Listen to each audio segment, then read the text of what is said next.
Hello there. You know what I've come for. This is the way.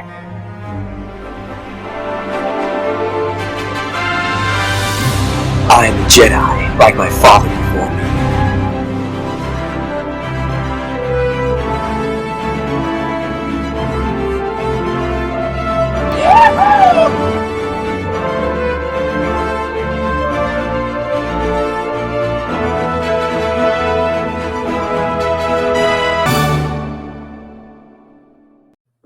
Hello and welcome back to the Podawakens. This is our Obi-Wan series, episode 1, part 2, as they call them. Recaps. So we'll be talking probably both of those episodes here in this one. So if you have not watched part 1 and part 2, I would probably turn back now. There's also been a lot of news at Celebration that we will be getting into most likely on Monday, that I'll be recording that since Celebration is still going on today. I think there might just be some bit of news about Bad Batch, or else I probably could record most of this stuff today. But so we'll go ahead and do that as a separate episode that will be put up as well this weekend. But yeah, so we're going to talk all about Obi-Wan Kenobi, the Disney Plus series that premiered on Friday, May 26th. Of course, this was also released on the same day as Stranger Things Season 4, so it's been a juggling act for a lot of fans of these two series to figure out which one they want to watch first. Trying to make sure that they're not getting spoiled on either one. So I started with Obi-Wan, of course, because 1, it's Star Wars. 2, it's only 2 episodes compared to Stranger Things 7 for their part 1, which means that I don't have to interrupt my Stranger Things viewing to go back to Obi-Wan at all. I'm going to try to knock out both of these this weekend. But yeah, Disney Plus, May 26th, Obi-Wan released on a Friday, but it's moving back to Wednesday, which means that this week you're going to have about 3 or 4 episodes of show of the Podawakens to listen to, because we got this episode for part 1 and part 2. We got the Celebration episode, and then when we talk about part 3. So it should be around 3 episodes this week. It's moving back to Wednesdays, and we'll be on Wednesdays from here on out. I think they should have stuck to Fridays. I've talked about this before, but it'd be fun if Star Wars was Friday, Marvel was Wednesday, and when some of these shows overlap, which I guess they still haven't yet, but they will.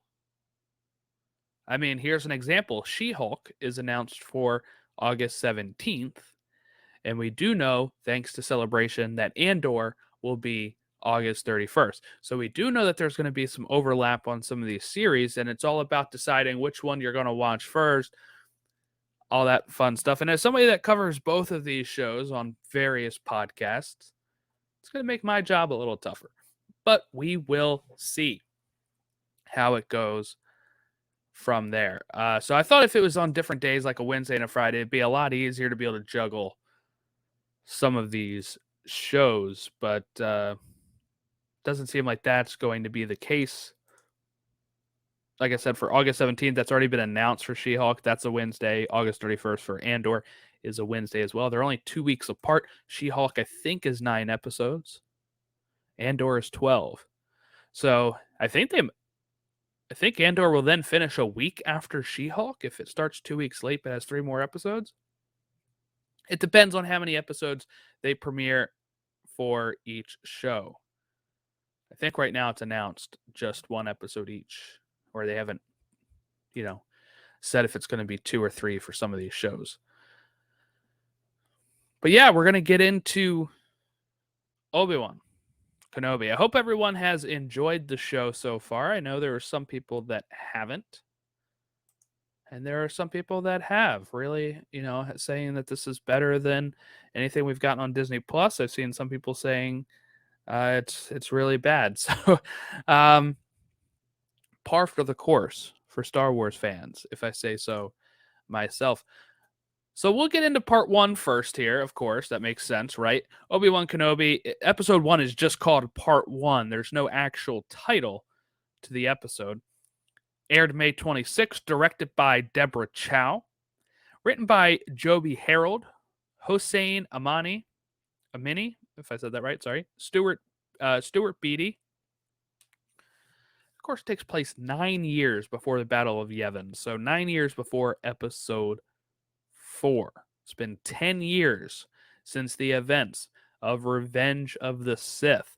And I gotta say, I really loved the opening recap that they had that was like, I don't know, 5-6 minutes long of the prequels.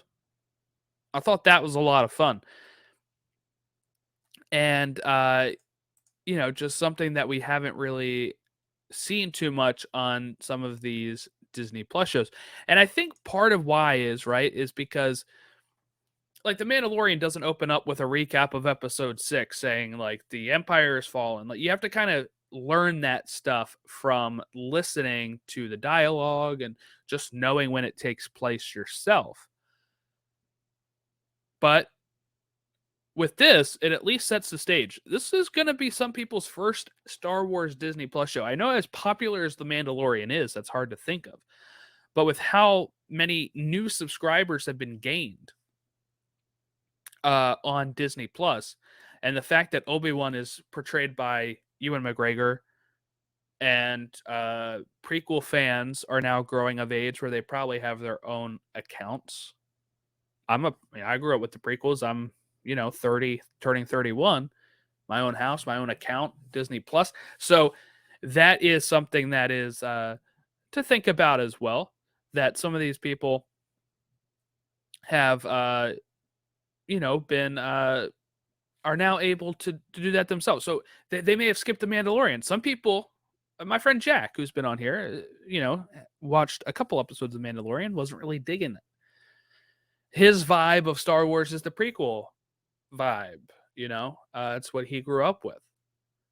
Some people like that vibe of, oh, we're back to like original trilogy stuff, which I'm pretty much a fan of all Star Wars. Give me any time era, and I will be able to sit back and watch Star Wars, enjoy it. Doesn't matter to me. So we start off with a Jedi Master Minas Velti, who is training a couple of Padawans in the Jedi Temple. Younglings, I guess you would say. They're not really Padawans at that time. They're younglings at the Jedi Temple. And we kind of just see this nice view of Coruscant, and then you kind of get to one of those open areas of the Jedi Temple where we've kind of seen, like where Bail Organa lands and sees one of like the teenagers get killed against when he comes jumping out to fight off some of the clones. And so, kind of very open area, like a little deck almost, right? But like a space deck, of course. And what we see is them just, going through some training, and then the doors open up and you have the clone troopers come in, and immediately at first I'm thinking this is just a regular flashback. We're going to learn something here. But then I love that it just puts you right into Order 66. The 501st is storming the Jedi Temple. Anakin is Darth Vader somewhere around there. And this Jedi Master Velti has to try to get these younglings through the Jedi Temple to escape. And she does a good job for a bit. She cuts down several of them before getting shot and eventually falling. And the younglings have to flee. And that's where this ends. But, of course, my thought is, as we'll be introduced to her in a bit, the third sister of the Inquisitors is named Reva. And it looks like there may have been a little Reva in this, and she has some sort of grudge for Obi-Wan Kenobi, or she's trying to use this to get in good with Anakin Skywalker, who she does know, as we'll learn in episode 2, she does know, in fact, Anakin Skywalker is Darth Vader. And I think my thought process on this, right, is that we'll see more of this flashback as we go. I do think, for whatever reason, she is there. She's one of those younglings. Maybe she will see Anakin Skywalker as Darth Vader. Remember, he was called Darth Vader storming the Jedi Temple when he still looked human, when he still looked like Anakin Skywalker. And we're reminded of that when he goes and kills all the younglings, and they're like, Master Skywalker, what are we to do, right? We're reminded of that there. But what we are then seeing, right, is that most people know Lord Vader as just the, more machine than man, when he becomes like the fist of the Emperor later on in the Empire days. But if you're a kid in this room and you do see Anakin Skywalker, and maybe you even hear clone troopers call him Lord Vader, and then you grow up and become an Inquisitor, or they take you then and become an Inquisitor, then you, of course, know that the robot named Lord Vader is the same Lord Vader that you met before, so you can put 2 and 2 together. So I think that's how she does know. And I know I'm jumping ahead to episode 2 there, but I feel like it relates to this as we can kind of see this opening sequence from now looking back at it through the eyes of somebody that has seen episodes 1 and 2, that I'm kind of putting these pieces together. And that's kind of my thought process on why she would know. And I might be totally off base. I have no idea. But I do think that that is something that we can keep an eye on. And we might see more flashbacks from the younglings who are running away, and maybe get confirmation one of them was Reva, and maybe get confirmation on my whole theory that she saw, Anakin Skywalker as Lord Vader. There's got to be another reason for Hayden Christensen to be in this show. We did see him in the tank at the end of episode 2. Sorry to jump ahead there again, but I'm just thinking now. So we did see him there, which means that we have... You can barely tell it's him, though, right? But there's got to be some flashbacks to be able to bring him back, because if we're mostly just going to see him in the suit or a bacta tank, he may not have needed to come back. And I'm glad he is back. I'm glad he's finally getting the love from Star Wars fans as, nowadays, compared to when he was originally Anakin Skywalker. But that is it. That is the end of the temple scene there. And 10 years later, we're on Mos Eisley, and we have Inquisitors, the Grand Inquisitor, the fifth brother, and the third sister. So this is Reva. She's brand new to this show. We've seen the other Inquisitors before. The Grand Inquisitor has appeared in Rebels. The fifth brother has even appeared in Rebels. Appeared in some comics and stuff too, I believe. But yes, the fifth brother has appeared before. So if you've watched Rebels, you've seen the fifth brother. Now, Rebels takes place a little closer to the timeline of the episode 4. I think it's like 5 years before. So this is a little different. I didn't know this, though, that he was created from unused concept art from Star Wars The Force Awakens. So that's pretty cool. It's really cool. All right, so yeah, he's appeared in some Darth Vader comics, and Rebels, and Obi-Wan Kenobi. So he's made the rounds. We've also seen Inquisitors, of course, in the Jedi Fallen Order game. I think we're introduced to the ninth sister there, who is also a former... Well, I mean, most of them are former Jedi, right? I mean, that's who you're usually having in the that's usually who you're having in the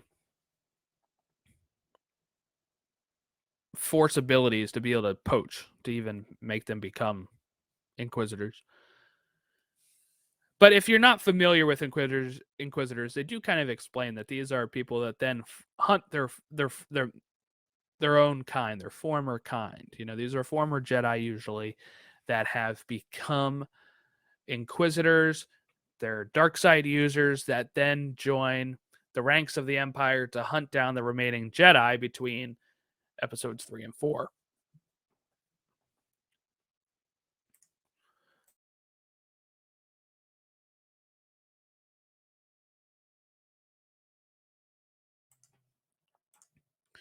So we're kind of introduced to them walking into a saloon, and they are approaching the workers there. And, you know, they kind of explain this whole Jedi hunter thing at that point. But they think that there's a Jedi hiding in this saloon. I think if the trailers kind of alluded to this, that there was another Jedi here, but I do think that they're supposed to be leading you to believe that they're looking for Obi-Wan until we then do see who the Jedi is. And the Jedi runs off and is able to use the Force to kind of slow down the Inquisitors. He's going to be able to get away. And then we will see that guy again a couple more times. But we kind of get some conversations from the Grand Inquisitor and the Third Sister, where the Grand Inquisitor is saying pretty much to ease up on her fixation with Obi-Wan Kenobi, or she'll be relieved of her duties. But of course, I'm assuming they mean that they would kill her. I don't know if they would just let an Inquisitor like retire or quit and, you know, take their retirement money or a pension and go somewhere. I do think that it's a threat of, we will have to end you. I might be wrong on that, but I do think that that's kind of the vibe I'm getting from it. But then we kind of finally get to see Obi-Wan Kenobi, and he is working at a like meat place. They have it listed here on Wikipedia as a crate dragon. I don't think it was. I think somebody else said it was something else, but I'm not 100% sure. But they are, you know, gathering the remains from the animal that's in the sand, and they are cutting the meat. And then Obi-Wan always takes a little bit of meat for his Eopie, and then goes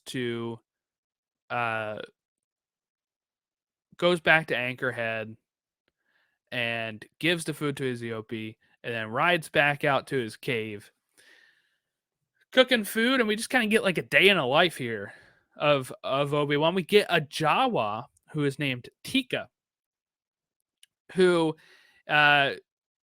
brings him a toy, or bits of a toy, that Obi-Wan is putting together to later give to Luke, as we'll see. They kind of barter back and forth. But then Obi-Wan talks about his moisture vaporator, which is a little broken, and Tika is then trying to sell him back a part. Obi-Wan says, hey, if you steal my part, at least clean it up and sell it back to me, you know, not just taking it and selling it back to him. So it was a cool moment, a moment that shows that Obi-Wan's able to understand Jawas, that they're having this kind of relationship where he comes and brings them stuff a lot. And, you know, this is how he gets a lot of his items. But then the Jawa shows some components of a starship, Jedi starship, that had crashed. And, you know, Obi-Wan says, well, I thought they were all gone, Jedi. So I'm not really sure if we know when this Jedi who's in the saloon arrived onto Tatooine. Sounds like maybe not that long ago, if they're finding parts of his ship still. Or it's been crashed for so long they found parts of his ship. Or maybe it's supposed to be Obi-Wan's. ship. I don't remember Obi-Wan flying in his. There's no way he would take his Jedi starship to Tatooine. I don't think. We don't really get to see it. We kind of just see him handing off Luke. But we do see Obi-Wan sleeping, and he gets some dreams of memories of Anakin, Padme, Qui-Gon, even Yoda. And, he goes back to, on his Yopi the next day. He's going to watch young Luke Skywalker playing while Uncle Owen is doing some work around the homestead. And then on his way, what I assume is on his way back from there, or just somehow, this is where he runs into the Jedi named Nari, who had escaped. And Nari is very excited to see Obi-Wan. Of course, right? Though he finally gets to see him, and Obi-Wan first acts like he has no idea who this guy is, or that Jedi are extinct. He really tries to kind of like hint to the guy, like, I don't know who you're talking about. I am just a traveler, He'll eventually say, go bury your lightsaber, live a normal life. And Nari kind of says, what happened to you? That people need us. The Jedi are supposed to be this. And, Kenobi says that they've lost and that the time for Jedi is over. So Obi-Wan's in a very bad spot right now, right? Obi-Wan is really thinking that all is lost. We have to wait for Luke to grow up. But so it is kind of interesting, right? Because later on in this, we're going to get Owen meeting up with Obi-Wan and saying, leave us alone, right? Because Obi-Wan leaves the toy for him, for Luke. Owen sees this, he brings it back to Obi-Wan and pretty much says, leave us alone. And we get the famous trailer line, of him saying, the boy needs to be trained, and Owen replying with the slam of, oh, like you trained his father. And what I think is interesting about that is Obi-Wan's mental state and where he is right now. He could use some help from another Jedi, right? Nari is somebody that could eventually help assist bringing down the Empire. But what does he say? He says, bury your lightsaber, live a normal life. But yet when he's talking to Owen, he knows that Luke needs to be trained. So there's this kind of almost like conflicting nature in Obi-Wan of, this boy is our last hope. There are other Jedi, but for whatever reason, he thinks Luke is, of course, the answer. And it could be because he is the son of the chosen one that he thinks he will have an easier time. But at this point, he has no idea that Anakin Skywalker is still alive as Darth Vader, which means he doesn't even think the idea of let's use Luke to get to Vader is a viable option. His whole thought process is just that this kid is the one that's going to be able to do it. So I do wonder how he's getting to that, or why he'd be so abrupt to tell a Jedi, Nari, get out of here. Now, it is for Nari's safety, right? Live a normal life, live under radar. He's trying to help the kid. He is.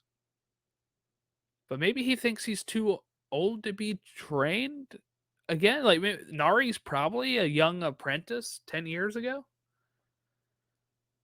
Kind of like a Kanan. Kanan was young from Rebels when that happened. So just an interesting mind state of where Obi-Wan's at. But before we get to Owen's little message, we get a view of Alderaan, which is a beautiful planet, by the way. We barely get to see it in Star Wars. We see it really at the end of Episode 3 when Bail Organa brings home Leia. But we get to see several servants dressing a young Princess Leia. But then, Breya, who is Bail's wife, and queen of Alderaan, enters in and saying, "You're going to be late." And then, they do see that it is not actually Leia. Leia, I guess, let this other little girl to, I guess it's a little friend of hers to say, who said that Leia told her she would, that her mom would find it funny or amusing. So they think that, and we kind of get from Brea here where there's 3 spots she thinks Leia would be: the cellar, the kitchen, or the woods. We flash to the woods, and we see Leia running with her droid, Lola, which is L0LA59 officially, but she shortens it to Lola. She's climbing a tree. She's counting all the ships that are coming and going from Alderaan. One of them's a medical freighter, a pleasure barge, and a casino ship, she even mentions. So she also sees like a starfighter. But yeah, so then they find her. Queen Brea does find her and gets Leia to come back down. And what we learn is that the Queen's family is coming to visit, and that they are going to come in for something. We're not really sure what yet. Leia complains that all she's gonna have to do is wave. I guess she's talking about later on when they get to the parade, kind of like a parade when they're flying through with all the family. But we do see that somebody is watching them in the woods here. So we don't know who at that point. Back to Tatooine, we see another day in the life of Kenobi, cutting the meat, taking the meat for his Yopi, getting back to Anchorhead, giving that. And then this is when we get Owen, throwing the toy at the feet of Obi-Wan and says, "Stay away from us. We don't need anything from you."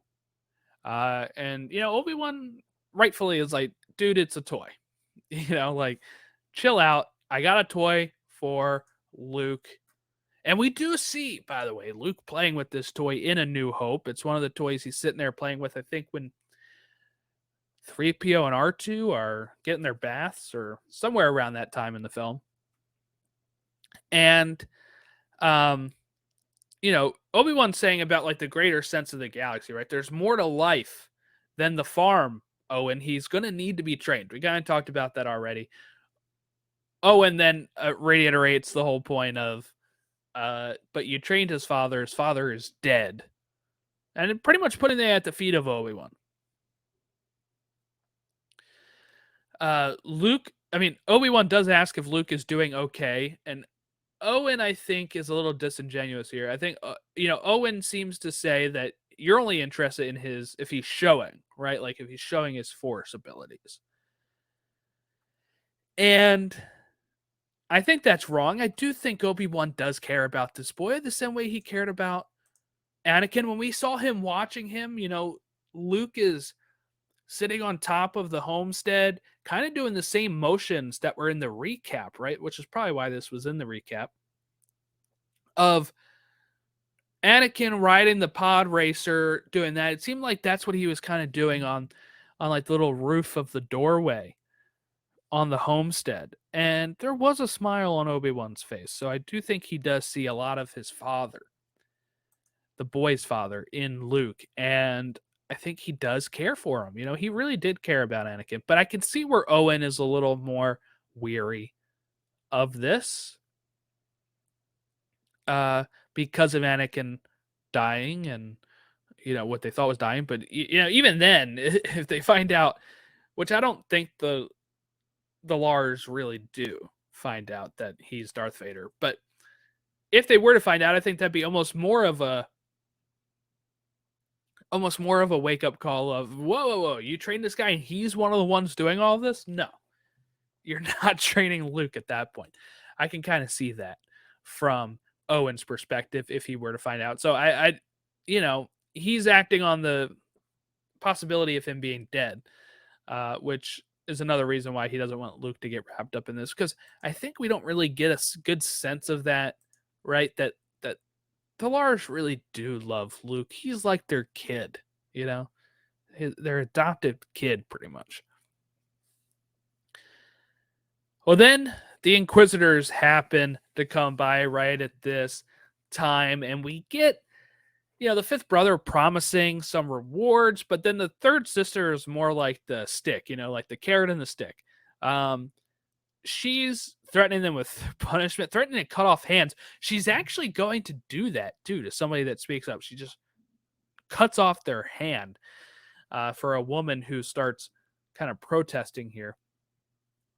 And the we've seen before in the earlier scene, the other Inquisitors are like, tone it down a notch to her. And fifth brother is pretty much going to say that when they leave this scene too, like, you're way out of line. She does take an interest in Owen Lars here, and she's going to ask if he has any Jedi on his farm. He says he has no love for the Jedi, which we know is true. He actually calls them vermin too, and that he kills vermin on his farm. He knows Obi-Wan's right here too, so he does know Obi-Wan's going to hear this. But he doesn't give Obi-Wan up. Reva is going to threaten his whole family if nobody comes forward to say where the Jedi is. Obi-Wan still is hidden. I thought maybe he might have to jump in here, but no. She says stuff like, there's no point in protecting them. They would not do the same for you. Save this man and his family. Pulls out the lightsaber. The fifth brother stops Reva and produces the hologram, puts that on a table. It's of Nari. And hey, you'll be rewarded if you cooperate, give us information. Tells the third sister to stand down, and she kind of gives Owen a little, hey, you're lucky right now, right? This is when the fifth brother is going to give the third sister just a reaming of, you're going too far here. Reva is saying that Tatooine is beneath them. They should be out doing other things. She still is looking for Obi-Wan, of course. And the fifth brother pretty much says, like, the Grand Inquisitor is right. You're too obsessed with Obi-Wan. Get it out of your head. And I do think this is why we're going to get more flashbacks maybe to that day. There's got to be a reason she is so obsessed with Obi-Wan. So we get back to Alderaan, which I think is cool that we're kind of juggling between the two. You have Bail Organa enter the scene, right? And he kind of encourages her with, oh, what ships did you see, right? And Brea's not too happy that Bail is doing that. But then we get Leia's Aunt Selly, her uncle Ko, and her cousin Niano Organa. Niano. This is when they are driving in a speeder and get all the waving and all that. But then when they get to like a dinner or a party, I guess it is, we get some like, so we know where Bail stands on all this, right? We know where Bail stands on the Empire. We've seen him kind of reacting to it at the end of Revenge of the Sith, and we know where he stands in Rogue One and all that kind of stuff. But we get kind of some of these other family members who seem to be okay with the Empire. Ko praises the Empire for lining some pockets and calls the Galactic Republic a disaster. Now, Bail is going to say, wait, we got slaves, we got taxation in the Outer Rim, and Ko kind of brushes this off and is like, we didn't come to end slavery, we came to eat your food. And, save this for when we get back to the Senate, which is wild. This is just absolutely wild. We do have a nice little C-3PO view here. I did love seeing 3PO. He's translating for some guests over there. Leia gets served some drinks. She thanks the droid, and her cousin,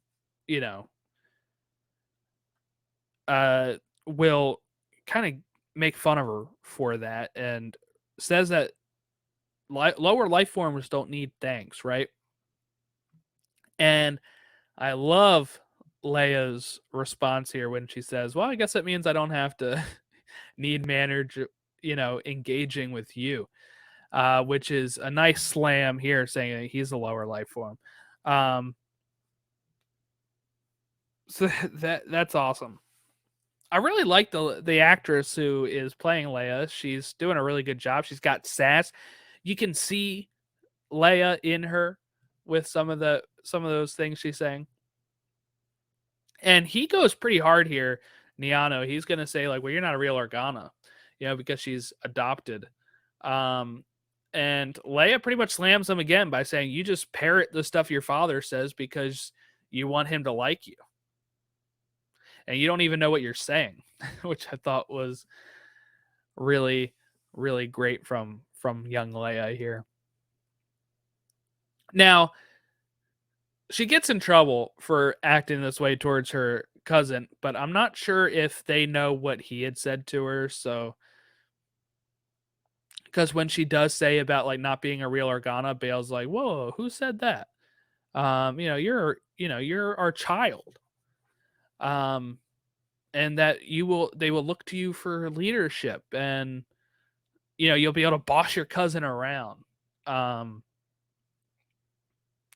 So Leia, is kind of left alone for a bit, and she's going to run back in the woods. This is when she's going to get kind of cornered by like 3 or 4 people that are going to kidnap her.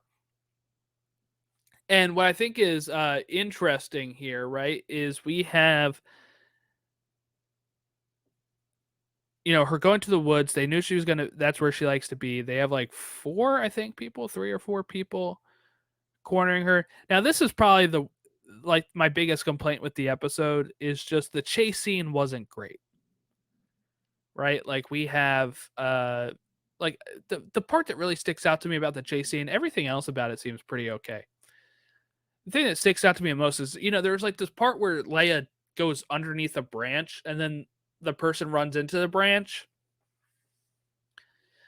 which is fine. That's fine. But like the way it was shot seemed like slow. Like they could have just avoided the branch, and it wasn't like that part seemed very odd. And Deborah Chow does a great job directing in The Mandalorian, so I'm not really sure what that would have been if it was a stunt issue or something like that. Didn't have enough time to get it right. I don't really know. But that is just something that stood out to me. I think the rest of it was fine.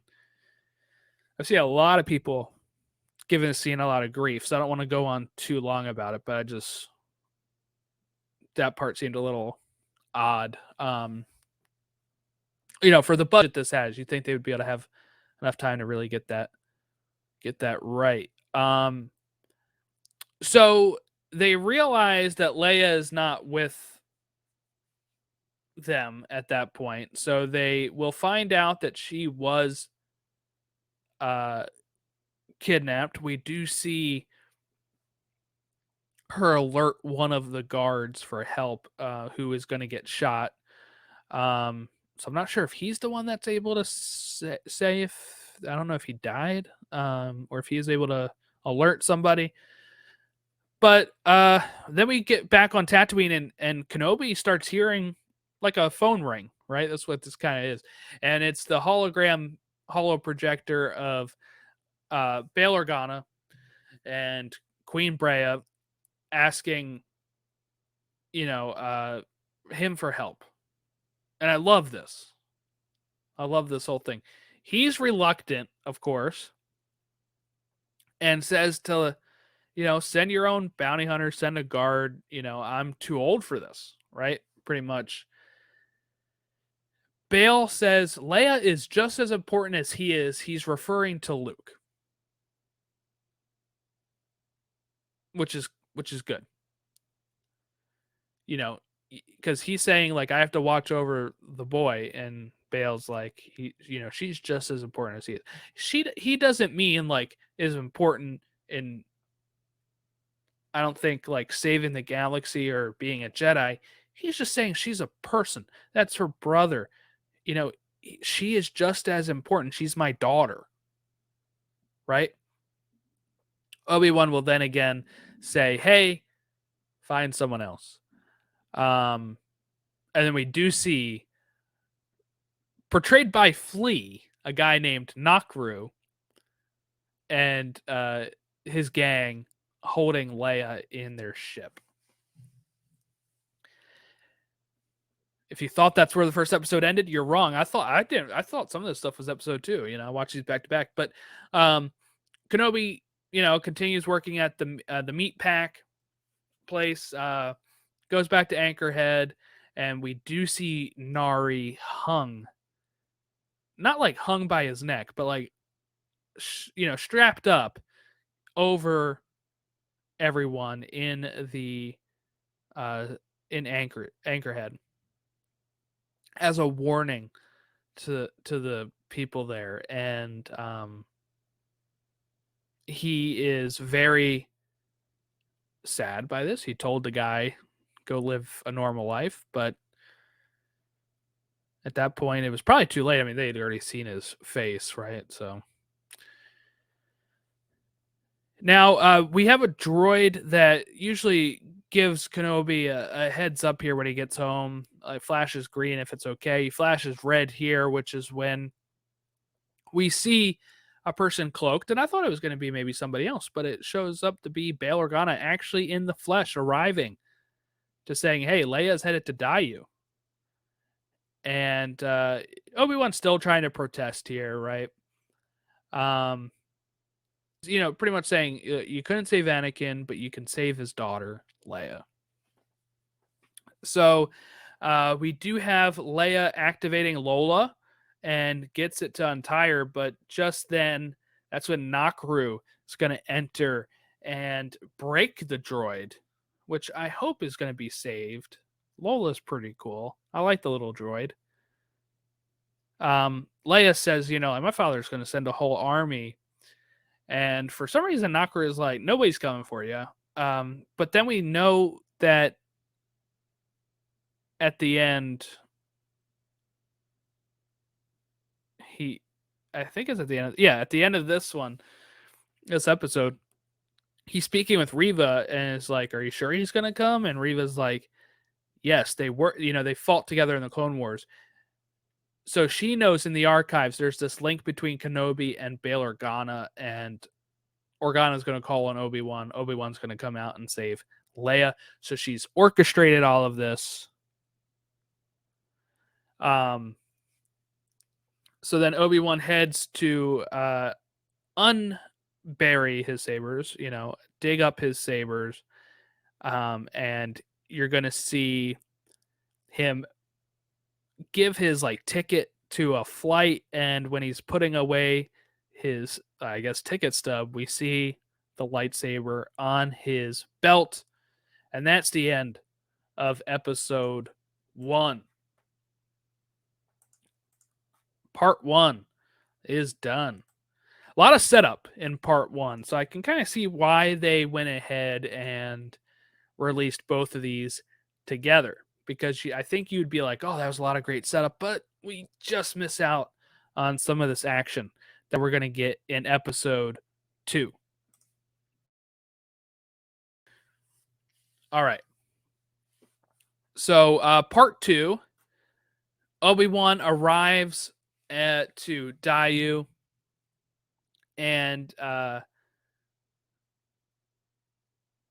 he's tracking Nakru's ship, but the guy he's asking says that all signals to and from Daiyu are blocked, making it impossible to know where Nakru's actual whereabouts are then, or where the ship is. We do see Obi-Wan encounter a homeless clone trooper from the 501st. He's got the blue on. He's part of that Vader's 501st.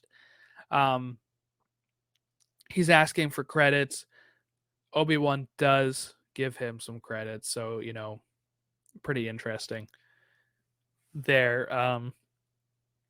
Some people are guessing that's Rex. I don't think that's Rex at all. We get him going through this one pink-haired girl who's played by Ewan McGregor's daughter comes over and is offering to sell him some spice. She does give him some sort of spice or drug for free in his pocket. He's going to use that later on. She says, hey, take this and you'll forget all about the missing girl, pretty much. This is where we get Kumail Nanjiani, which I thought was great to see. We knew he was in the show, but he's playing a fake Jedi. So we do get a boy that is going to tell Obi-Wan that there's a Jedi who helps people, and he's going to lead him to Haja, which is Kumail Nanjiani. And Haja is taking money from this woman and her son and is saying that he's going to use the Force. He uses like magnets and to summon a comm link. He has like buttons to move the gates up and down, like on the windows. And he says he's going to do a Jedi mind trick on the guard. This guard's in on it and takes a cut of the money, but he sends them to safely still travel to Corellia. So he does get them off there. He's just making some money on the side. So he's not a terrible person. Obi-Wan approaches and pretty much says he needs help rescuing a little girl. Haja does introduce himself as a Jedi and that he'll need some credits. He charges 500 credits to locate the girl and 300 credits to take him to her. And he also offers to show Obi-Wan some Jedi tricks for 1,000 credits. He also tries to impress Obi-Wan with the knowledge of the Force, but Obi-Wan is able to expose him as a fraud using the remotes and magnets, and pretty much reams Haja for taking advantage of people. But yeah, so then Obi-Wan is going to have Haja help offer to lead him to the sewers. Pretty much says he'll never get into the place, but Obi-Wan puts a disguise on himself here, going in with what people have been saying is a Breaking Bad type scene. Deborah Chow did direct some Breaking Bad as well, by the way. But he's got the lab coat on, or hazmat type stuff on. He's got the breathing apparatus on, so he's gonna get confronted by some people. He's gonna throw down the spice, and it's gonna let him get away from them. Then he's gonna find he eventually has to fight off a few other people in the hallway too. So he asks where they have the girl. He goes there and there's like this this is when he uses the spice here. Sorry. He goes into this room that he thinks is Leia. It's like some sort of decoy thing. And this is when he throws the spice and is able to get out of there. He does rescue Leia, and Leia is kind of hesitant to trust him, which makes sense. The third Inquisitor is going to approach Nakaru, who's still recovering from the effects of the spice that was thrown. And she's, asking, where is he? Obi-Wan and Leia are changing out of their clothes. They're changing clothes. He's buying her new clothes that kind of look very similar to her Endor gear, which was a lot of fun. And then the Grand Inquisitor, the fifth brother, and the fourth sister are going to come and confront the third sister, who's Reva.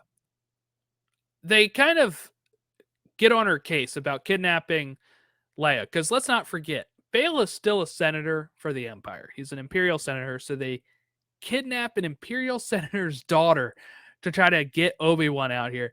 So they're like, hey, we're the Inquisitors. They're part of the Empire setup. They're like, this is going too far. She tries to tell them, I found a link between Obi-Wan and the girl. And they are still upset that she had defied orders. And the fifth brother kind of accuses Reva of trying to use this to gain favor with higher-ups. And the Grand Inquisitor puts a slam on her, saying that she is the least of them. But yeah, so then the Grand Inquisitor is going to capture Kenobi himself, is what he wants, and he is going to warn Rhea that she's going to be disciplined for going rogue. And I think it's kind of stupid they leave her there just totally unattended. They should have one of the other Inquisitors watching her, but they just kind of walk away and say, we'll deal with you when we get back. But then she's able to just run around and do her own thing, and she puts a bounty out on Kenobi for the whole city. And then you have all these bounty hunters that are having the little alert. We even got this rad dinosaur type guy. I don't know who he is, who is one of the bounty hunters that's going to come out. Leia wants to know for sure that he is a Jedi. She doesn't trust that he is because they've all been extinct. He doesn't want to pull out his lightsaber, of course. He doesn't want to draw attention. He doesn't want to use the Force because he doesn't want to draw attention. But she is going to see the hologram, and she thinks that means that Obi-Wan was lying to her. So she's going to run away, and that's going to put everything into a much worse spot than where they were right now. And Obi-Wan's going to have to chase her. They go across the rooftops.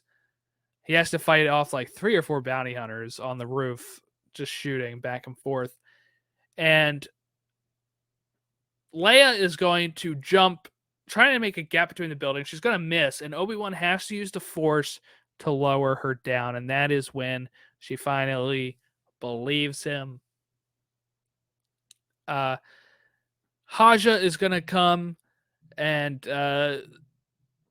pretty much tell Obi-Wan where to actually go for an escape route. And then he's going to act like he's Obi-Wan or a Jedi when he goes and faces Reva. And Reva's like, pretty much get out of my way.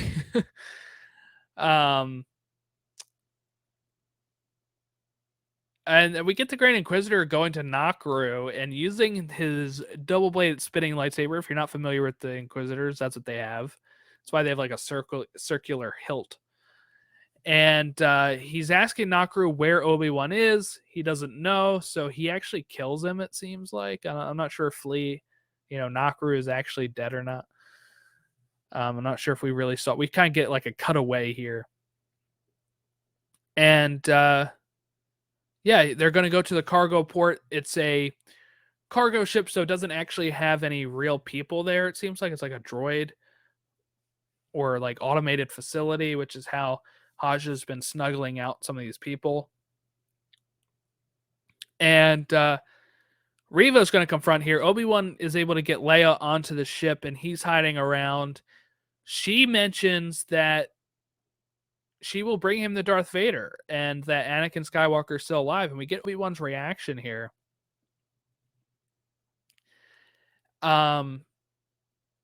Which is of shock.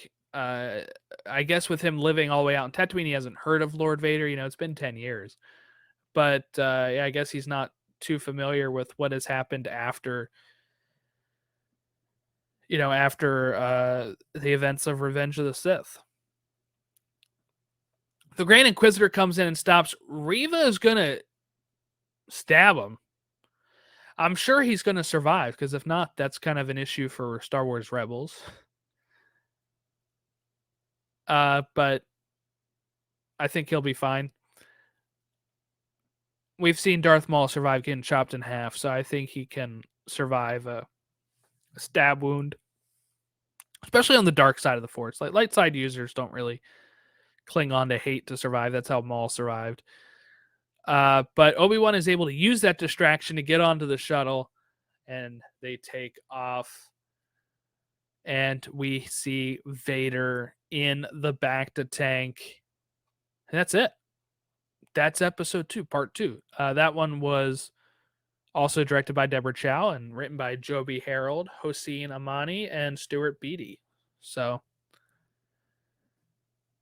there we go. Episode 3 is this Wednesday, so we're almost to another episode, which is great, by the way. So we'll see part 3 soon. Overall, really enjoying this show. Part 2 had a lot more action. That's why I was able to get through that one a little quicker, is because a lot more action, which means you don't have to actually, break it down. Episode 1 was a lot of setup, so we had to, kind of talk about the setup and getting the pieces in motion here. But so far, I'm enjoying it. I can kind of see where we don't really know where they're going right now, in the sense of all of the stuff from the trailers are pretty much from these first 2 episodes. I can't really think of that many scenes in the trailer that we haven't seen yet, and I'm getting that same sentiment online. So I do think we're kind of in this fun spot of not knowing like what is to come in these next few episodes. We do think we're going to see a Vader Obi-Wan fight again. So I do think it makes sense. Some people are like, well, they might ruin the whole that they hadn't met since Revenge of the Sith. When you had left, I was the apprentice. Now I'm the master, line from Vader. But, and Obi-Wan saying, only a master of evil, Darth. So, kind of looking at this and how it is right now is when I went to see Return of the Jedi at the Baltimore Symphony Orchestra, where they actually do the music of the movie there, and you watch the movie as it goes, and it's really cool. But you get that line that really made me think that you can have a fight between these two, when Vader says, Obi-Wan once thought as you did, to Luke, about there being good in him. We haven't seen that yet, but we get this nice little, in the recap, right? We do see the scene of Padme saying to Obi-Wan, there's good in him. So I do think he's going to say, if Anakin's still alive, there's good in him. I'm going to be able to try to save him. They're going to come to blows. He's not going to be able to save him. And that is going to change his outlook going forward of, he's only a master of evil. He's more machine now than man. We're going to get to see Obi-Wan get to that realization.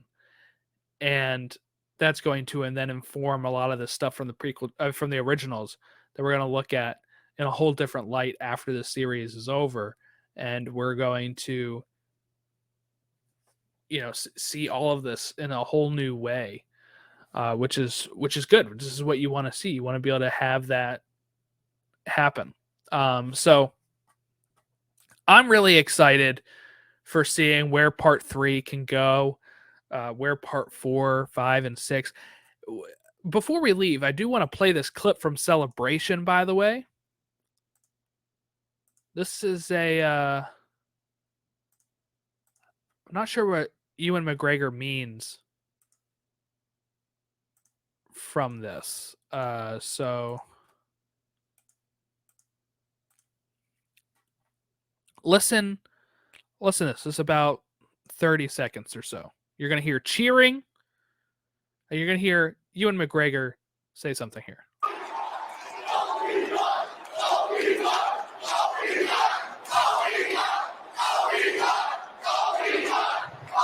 Thanks, guys. Thank you so much. Thank you so much. It was amazing watching the first 2 episodes with you the other night. I hope you love episode 3 and then 4 and 5 and 6. And 7 and 8 and 9 and 10. Woo!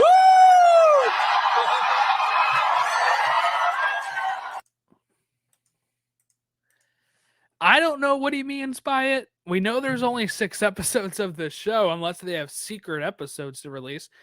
But I don't know if he's referring to possibly a season 2. We've heard he is willing to do a season 2 of the show. I don't know if he was just getting carried away with saying episode titles. I don't know. He like points, if you didn't see the video of it, he's like pointing at the crowd. He's like, yeah, 7, 8, 9, 10. So no idea what it means, but just something that people have been talking about. I don't want you to take it as confirmation of 10 episodes of this show, because as far as we know, that's not the case. But did just want to share that in case if there's going to be an announcement at some point. But that's all we really know at this point. Well, I do want to thank everyone for jumping on and listening to the podcast. We're going to, like I said, have a celebration episode podcast where we're going to talk all the news that was talked about for Star Wars Celebration. So we'll be talking some of that, probably be recording that on Memorial Day and then releasing it around that time as well. But I hope everyone has been enjoying Obi-Wan. If you want to send us your feedback for your thoughts on where this show can go now that we're kind of past the trailer footage, where can we go? What are we going to see? You can reach us on Twitter at podawakens, facebook.com/podawakens, Instagram at podawakens, or you can email us podawakens@gmail.com.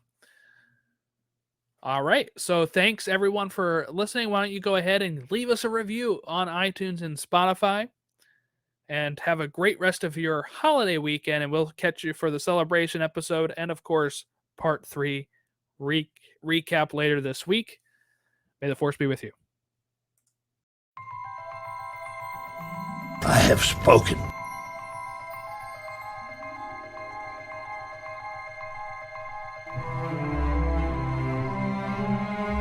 It's over, Anakin!